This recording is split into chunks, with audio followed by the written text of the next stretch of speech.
बहुत बार अक्सर ऐसे सुना है कि अगर 36 में से 18 गुण भी मिलते हैं विवाह कर लेना चाहिए। कई बार तो अगर ज्यादा ही घर वालों का प्रेशर हो तो वो ये भी कहते हैं चलो 16 तो मिलते ही है ना, शादी कर लेनी चाहिए। आपके अकॉर्डिंगली अच्छे वैवाहिक जीवन के लिए कितनी कुंडली के कितने गुण मिलने चाहिए, और कम गुण अगर मिलते हैं तो क्या शादी करनी चाहिए या नहीं करनी चाहिए? बहुत अच्छा प्रश्न है गायन जी आपका।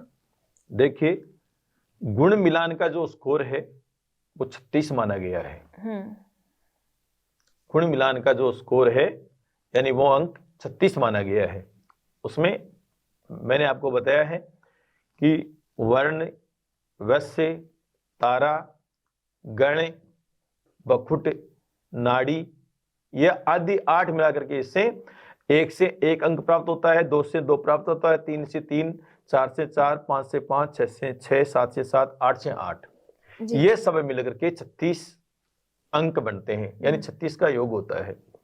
अब इन सब का अलग अलग मिलान वही जन्म नक्षत्र से किया जाता है कि लड़की का जन्म नक्षत्र कौन सा है, कौन से चरण में जन्म हुआ है, और लड़के का जन्म नक्षत्र कौन सा है, कौन से चरण में जन्म हुआ है। दोनों को अलग अलग छांट करके फिर उनका मिलान किया जाता है कि इसको गण में तो कितने अंक प्राप्त हुए हैं, तारा में कितने अंक प्राप्त हुए हैं, नाड़ी में कितने अंक प्राप्त हुए हैं, गुण में कितने अंक प्राप्त हुए हैं, बखुट में कितने अंक प्राप्त हुए हैं। ये सब अंक फिर निकाल करके और योग करके अपन बताते हैं कि इतना अंक प्राप्त हुआ है। तो आपने बोला 18 अंक, ये हो गया 50-50 यानी आधा अंक, पर 18 से ऊपर होने से ही ज्योतिष शास्त्र में ऐसा प्रमाण माना गया है कि 18 से ऊपर होने से संबंध किया जा सकता है जी। पर आपने बोला कि 16 नहीं, 18 से कम होने पर वह संबंध जो विवाह है वो श्रेष्ठकर नहीं माना गया है, वो विवाह अपूर्ण शक्ति का घातक होता है। इसलिए 18 से ऊपर जी जितने भी अंक प्राप्त हो, 1900, 2000, 2100, 2200, 2300, 24, 25, यानी 18 से ऊपर जितने भी अंक मिलते हैं, किसी किसी का पूरे 36 भी मिलते हैं, तो 36 गुण अगर मिलते हैं किसी का, लड़का और लड़की का, तो विवाह वो 100% श्रेष्ठकर, उसका जो दाम्पत्य जीवन है वो 100% सुखमय व्यतीत होगा। इसी के साथ फिर उसका सप्तम भाव भी देखा जाता है। गुण तो मिल गए किसी का, गुण तो नाम से भी मिल गया, अगर नाम से कोई मिलाते हैं गुण 36 मिल गए तो अकेले गुण पर ही कोई निर्धारित नहीं होता है। गुण के अलावा कुंडली के जो भाव है सप्तम भाव, और उनका जो सप्तम भाव लड़का और लड़की का दोनों को देखा जाता है कि सप्तम भाव किसका कैसा बलवान है जी। ऐसा नहीं है, सप्तम भाव अगर लड़के के कमजोर होगा, गुण अच्छा मिल गया, तो वो लड़की हमेशा उस लड़के के साथ रह करके रोगिणी रहेगी, जीवन पर्यंत रोगिणी रहेगी। और अगर लड़की का सप्तम भाव कमजोर है और गुण अच्छे मिल गए, तो उस लड़की का उस लड़के के साथ हमेशा ही मनमुटाव, गर्म प्रकृति बनी रहेगी, दाम्पत्य जीवन सुखमय नहीं बीतेगा। इसलिए कम से कम 18 से ऊपर गुण अवश्य कुंडली में मिलना चाहिए, और मिलना भी जन्म नक्षत्र सही होने के अनुसार और जन्म तारीख जन्म समय सही होने के अनुसार मिलना चाहिए। 18 से कम गुण में और सप्तम भाव अगर कमजोर है, फिर अगर ऐसा संबंध कोई करते हैं तो ऐसा संबंध का दुष्परिणाम उनको देखने को मिलता है और मिलता आ रहा है जी जी। और कुंडली मिलान में अगर हम बात करें, अगर हम चाहते हैं कि कुंडली मिलान में कौन सा मुख्य दोष होता है कि अगर वो आ ही जाए, नाड़ी दोष है, भुकुट दोष है, कि अगर हमें निकल रहा है तो हम उससे शादी बिल्कुल ही नहीं करनी चाहिए? बहुत अच्छा प्रश्न है। मुख्य प्रश्न होता है इसमें, या मुख्य दोष जो होता है वो नाड़ी दोष है, गण दोष है और बखुट दोष है।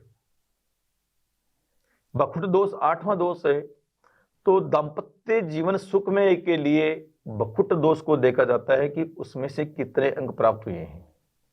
बखुट में 8 अंक का है, 8 में से अगर 4 अंक प्राप्त हुए हैं तो दाम्पत्य जीवन वो है पूर्णतया सुखमय नहीं व्यतीत होगा।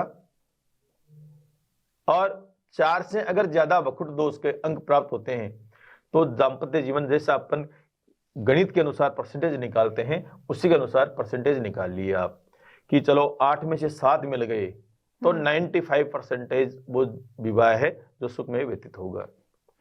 एक होता है नाड़ी दोष, जी। नाड़ी दोष में अंक कम मिलने से या नाड़ी दोष होने से, दोनों का अगर एक नाड़ी है, लड़का और लड़की का एक नाड़ी है, ये ज्ञात कैसे होता है? ये बखुट, ये तारा और ये गण, ये गुण, ये वश्य जो मैंने बोला है, ये केवल सही जन्म नक्षत्र के अनुसार और जन्म तारीख, जन्म समय के अनुसार ही ज्ञात हो सकता है, ऐसे ज्ञात नहीं होने वाला है।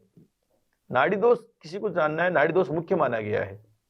लड़का लड़की की सही जन्म तारीख और सही जन्म नक्षत्र के अनुसार अगर नाड़ी दोष आता है तो वो विवाह श्रेयस्कर नहीं माना गया है। बखुट दोष अगर आता है तो वो दाम्पत्य जीवन में हमेशा खटास बनी रहती है, मन मुटाव पैदा रहता है पति और पत्नी के बीच में। और इसके अलावा गण दोष, गण क्या है? मनुष्य गण, राक्षस गण, देवगण, ये 3 प्रकार के गण माने गए हैं। तो इसका ज्ञात भी अपन को जन्म नक्षत्र के और जन्म तारीख के अनुसार होता है कि जन्म समय और जन्म नक्षत्र और जन्म तारीख क्या है, उसमें माना गया है। जैसे लड़की का गण हो गया राक्षस और लड़के का गण हो गया देव, तो देव और राक्षस में हमेशा क्या है? शत्रुता बनी रहती है और शत्रुता चली आ रही है, इसलिए उसका गणदोष हो गया। तो गणदोष में क्या है कि दोनों को आपस में मतभेद रहेगा, और एक का गण मिल गया मनुष्य और एक का मिल गया देव, तो दोनों का गण मिल गया, यानी मनुष्य और देवताओं में हमेशा मित्रता रही है, दोस्ती रही है, सेवा भाव रहा है। और एक का अगर गण मिल गया अपन को राक्षस और एक का मिल गया देव, तो वो हमेशा ही मनमुटाव पैदा करेगा, यानी मतभेद पति पत्नी में रहेगा। इसलिए मुख्य गुण मिलान में ये नाड़ी दोष और गण दोष और बखुट दोष अवश्य देखना चाहिए। इससे कितने अंक प्राप्त होते हैं? अगर नाड़ी दोष में सबसे कम अंक प्राप्त होते हैं तो भी विवाह श्रेयस्कर नहीं माना गया है। और बखुट दोष में अगर अंक 4 से कम प्राप्त होते हैं, 8 का माना गया है, 4 से कम प्राप्त होते हैं, तो जो पत्नी को पति से जो सुख चाहती है वो सुख उसको भविष्य में प्राप्त नहीं होगा। यानी जो दाम्पत्य जीवन है, पति सुख जो पत्नी को मिलना चाहिए, उससे वो हमेशा लड़की वंचित रहेगी। और नाड़ी दोष में क्या है कि नाड़ी दोष में कम अंक मिलते हैं तो वो दोनों रोगाणु रहेंगे, बीमारीग्रस्त रहेंगे। और गण दोष अगर हो गया तो दोनों में एक एक छोटी बात को लेकर के हमेशा मतभेद बना रहेगा, दोनों के विचार आपस में मिलते नहीं नजर आएंगे। ऐसा माना गया है नाड़ी दोष, गण दोष और बखुट दोष का। तो ये विचार करके, और जो 36 में से कितने अंक मिलते हैं, पर जो अंक मिलते हैं उसमें भी नाड़ी दोष और गण दोष और बखुट दोष है वो विवाह में मुख्य माना गया है, उसका विचार अति आवश्यक है। ये विचार करके और उसके अंक अगर 50 से आपको ज्यादा मिल रहे हैं तो ये विवाह करना श्रेयस्कर माना गया है, वही विवाह सुखमय जीवन व्यतीत होता है। जी, और विवाह हमेशा सुखमय ही होना चाहिए। हर माँ बाप अपने बच्चे के लिए यही सोचते हैं।